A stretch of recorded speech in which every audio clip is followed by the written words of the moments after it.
تیر شوی دی هغه ویل ما په ځان باندې دا لازم کړي چې زه به هله اوده کېږم چې په نبي علیه السلام باندې مې درود یې وي خپل تعداد یې ځان له مقرر کړی چې دومره ځله به زه په نبي علیه السلام باندې درود ویم هغې نه پس به اوده کېږم وی دا مې معمول یو شپه مې دغه عبادت کولو یعنې د خپل معمول کې لګیا وم په نبي کریم صلی الله علیه وسلم باندې مې درود ویلو خو هغه خپل تعداد ته مې ونه رسول او سترګې مې ورغلې اوده شوم وی چې کله اوده شوم نو وی په دې کور کې داسې خوشبو یو خوره شوله چې داسې خوشبو زما سپېږمو ته چېرته نه ورغلې او وی دا کور مې داسې روښانه شو چې داسې روښانه ما د خپل کور د ورځې مې ولیدلی وی دې کې نبي کریم صلی الله علیه وسلم تشریف وروړو او وی راته وی چې پلانکیا نن خو د درود شریف برابر نه کړ وی ما ته چې اواز سترګې مې ورغلې وی بیا راته وی چې هغه خوله رانږدې کړه چې په کوم باندې ته زما نوم وي او په ما باندې درود شریف نو وی ما دا ډېره بې ادبي وګڼله چې زما دا خوله څښا ده او زه به خپله خوله څنګه نبي علیه السلام ته ور مخکې کومه د هغه خو پاکې شونډې دي زما په شونډو باندې به څنګه د هغه شونډې لګي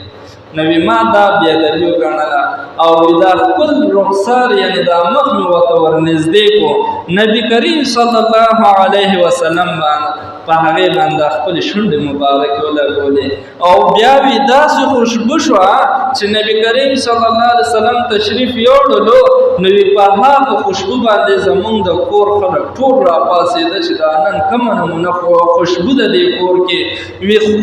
کور واله مې پرې راپاڅېده وی در دې کورې چې د زمونږ کور نه څو ورځې هغه خوشبو تلله چې نبي علیه السلام دې ته تشریف راوړی بیا فرمایي چې مونږ زما د مخ نه د رخسار نه څو اوو ورځو پورې هغه خوشبو محسوسېدله هغه خوشبو تلله ولې د دو جهانو سردار پې شونډې لګولې او عمل څو چې په نبي کریم صلی الله علیه وسلم باندې درود شریف زما عزت چې زه په یو دشته کې روان وم ډېر زیات تږی شوم او اوبه نه وې دومره تږی شوم چې سم مرګ ته نږدې شوم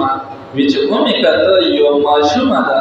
چیلې سره یې ګډې سره یې هغه روانه ده وی ما وی چې دې سره به اوبه وي نو راشه تپوس دی کوي ما ته چې بچې دلته اوبه در سره شته وی راته وی چې ما سره خو اوبه نشته دی وی ما ورته چېرته نږدې دلته علاقه شته چې لږې اوبه وڅښم ولې بابا تږی یې ډېر تږی یم مرګ ته نږدې یم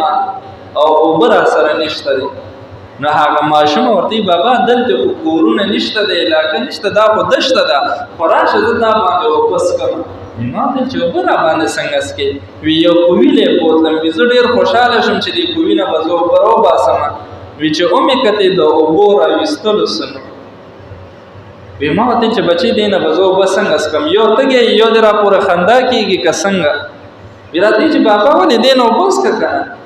وی ما ورته چې نه وی راته چې ودرېږه زه راوباسم وی دې ماشومې شونډې وخوځولې او په اوبو باندې چپ کوي چې کته مې هغه اوبه راغلې سر ته راورسېدې اوبه مې وڅښلې وی راته وی چې نورې مه څښوي ما ورته چې بس دی ډېرې مه څښلې وی راته وی چې بس دی وی ما ورته چې او هغه ماشومې بیا شونډې وخوځولې هغه اوبې دم کې وي هغه واپس لاندې لاړه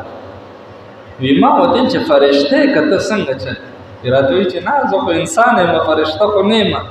وی ما ورته چې تا په دې اوبو باندې څه وویل وی راته چې بابا دا خو بې ته هم ویلی شي وی ما ورته چې څه دي وی ما درود شریف وویلو په دې باندې مې چپ کړې الله پاک اوبه راوخېټولې بره اوبه ته هم وڅښلې ما هم وڅښلې ما پې چپ کړې بیا لاندې لاړم وی دا خو ما ته خپل بابا ویلي دي چې کله تږي کېږي نو راشه په دې باندې درود شریف وایه او اوبه به راځي څښه یا دا نور کارونه وي زه خو چې کله هم څښم اوبو ته مې ضرورت شي یا ګډو له چیلو له ورکړم وی راشم درود شریف پې ویم او چپ کړم او به زمونږ کار وشي بیا لاندې لاړ